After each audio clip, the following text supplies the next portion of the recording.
What's going on, guys? Jay Canada back again with another My Team episode, and I hope you guys are all having a great day. It's Sunday. I think this is like the third Sunday in a row I posted one of these types of videos, and we're about to enter a week which on Tuesday we should be getting new promo packs, so that's kind of lit.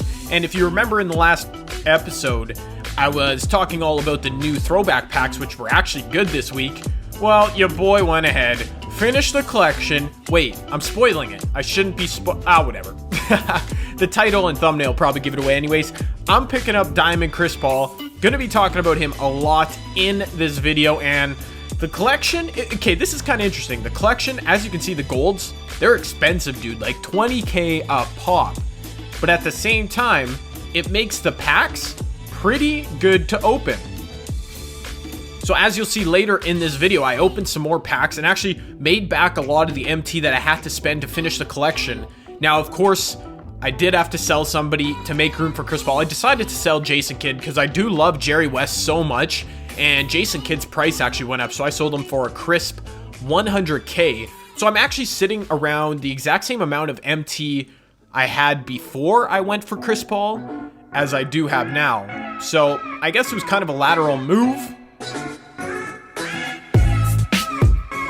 And there ain't nothing lateral about this card. I mean, I'll show you the stats here in a second. He is pretty unreal. And he looks good in my lineup too. Look at that. Almost all diamonds in the starting lineup. DeMarcus Cousins plays like a diamond. Sorta.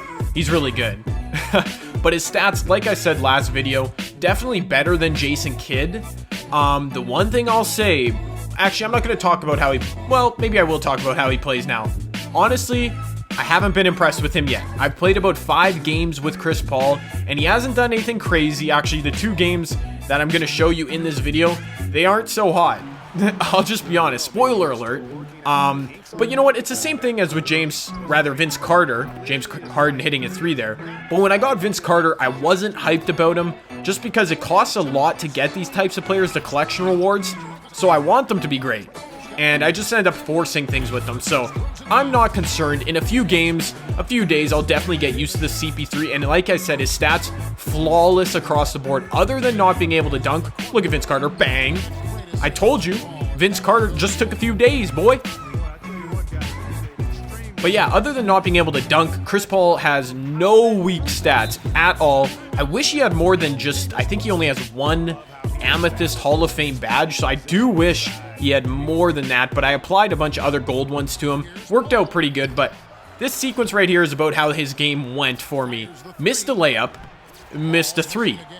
Now, that layup is one that Amethyst Kyrie would make like 9 out of 10 times, and honestly, that 3-pointer is one that a lot of other point guards would make.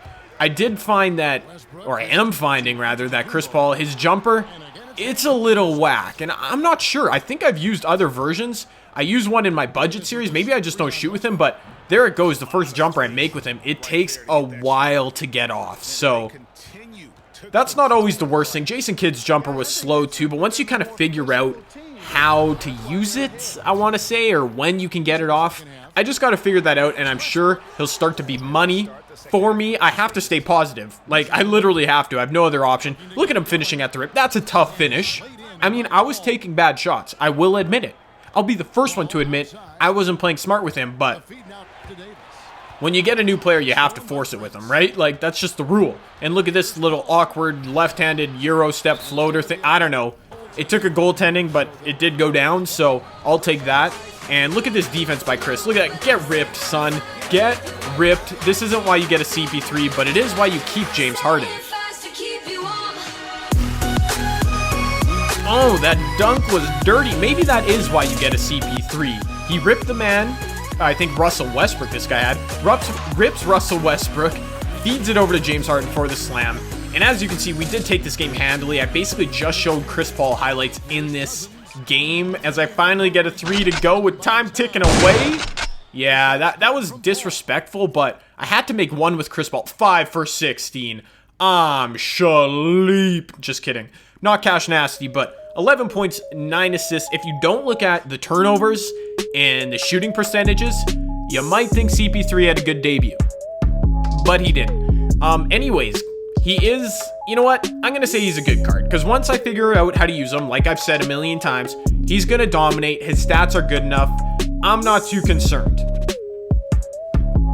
And let me know what you guys think of him. I know a lot of people rather were telling me to go grab him in the last video. Not sure if you guys just wanted to see gameplay or if some of you picked him up. Let me know what you think of him. Like I said, shot release for my money, a little bit on the slow side, which I don't like, but hey, what can you do, right? And these throwback packs with the ruby topper, they do get to use some MT. Unfortunately, in this box, I got basically all Timberwolves collection players. But I mean, what can you do, right? And the Timberwolves collection players, other than this Al Jefferson, basically sold for nothing. But look at that, Amethyst. All right, the events players don't sell for a whole lot. Kevin Martin and David West, but you know, 10K. I'll put that in the pocket, right? Oh, I'll put that in the pocket twice. Look at that. So right there, I earned 20K. Some light, you know, was able to afford one of those gold historic Pelicans players. So, I mean, it all works out. And game 2 here, we're picking it up in the fourth quarter because this game was back and forth the whole game. It was literally I score, he scores, I score, he scores, I score. Look at this cheesy play he was running. Just like Fist 91 or whatever it was last year, dude, I couldn't stop it. And he had pink diamond Isaiah. You saw him missing there. And this dude knew how to use Isaiah so well. He just shot fading mid-ranges all game, and it was a murder, dude. But this was a great finish, so I figured I'm going to show almost the entire fourth quarter. Look at Isaiah. That was a lazy pass, but watch what he does. Yeah, a little step back, a little pull-up. Man, I was getting heated because Chris Paul was average in this game too, and his shooting stats are basically identical to Isaiah Thomas. But maybe Isaiah Thomas's release is just, I don't know. It was getting me pretty heated that Chris Paul wasn't matching Isaiah bucket for bucket. But if anybody knows that play he's running, you'll see it like 3 more times in this video. Let me know. Like, it was some cheese, man. Look at Dwight Howard. And 1. Dwight, you are a diamond. I need you to always play like that. But Kiki Vandeweghe, this man, he was dunking on me with Kiki Vandeweghe. I don't know if that's how you say his name, but he's white, and he was beating every one of my players down floor. And Jerry West is getting blocked. Yo, it was just a bad scene.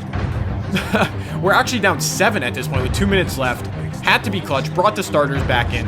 Chris Paul working off the screen of Anthony. Not really, he didn't even use the screen, but getting to the rim. Tireless score. Must have been flashing there because his energy levels were. Down 5 again. I basically need a stop at this point. Here he goes. I don't know why he didn't shoot that one with Isaiah. He probably would have made it, but he missed, and we're coming back down the other way. Jay Canada looking for a good shot. Kicks it over. Vince Carter. Clutch shot from Vince. Wow, that was deep. Not the greatest release, but I made it. Now down 4. Again, I couldn't stop this guy. I need another clutch basket inside to DeMarcus Cousins. And 1. I told you he plays like a diamond. He made the free throw too. So now I'm thinking, if I get a stop, oh, that's a murder. That was a murder. Chris Paul got obliterated. I was going over the screens. Like, I was like, yo, I got this. Got obliterated. At this point, again, I need to score. I have no other option. I need a score and a stop. And Anthony Davis picks the worst time to miss, like, his first shot ever on my team. Yeah, that was a backbreaker. Again, just 1 stop is all I need. He runs the play, hits a jumper, and that's all she wrote for your boy Jay. Look, I was so mad. I was like, I'm going to hit a pull-up jump shot with Chris Paul right now. And I took a terrible shot. But what can you do, right? Chris Paul, 3 for 7. Better than 5 for 16, but still didn't do a whole lot. It was a great game, though. Like I said, I showed the fourth because the first 3 quarters were just all the same. Back and forth, back and forth, back and forth. But let me know if you guys enjoyed the pickup in this video. Chris Paul, man, I'm going to try and get some better gameplay going forward. Maybe, like, shoot a respectable percentage with him. So if you're hyped for that, drop a like on this video. Leave me a comment. Tell me how your day was, guys. Don't forget to subscribe if you're new for more My Team and other 2K content. I'm out till next time. Peace.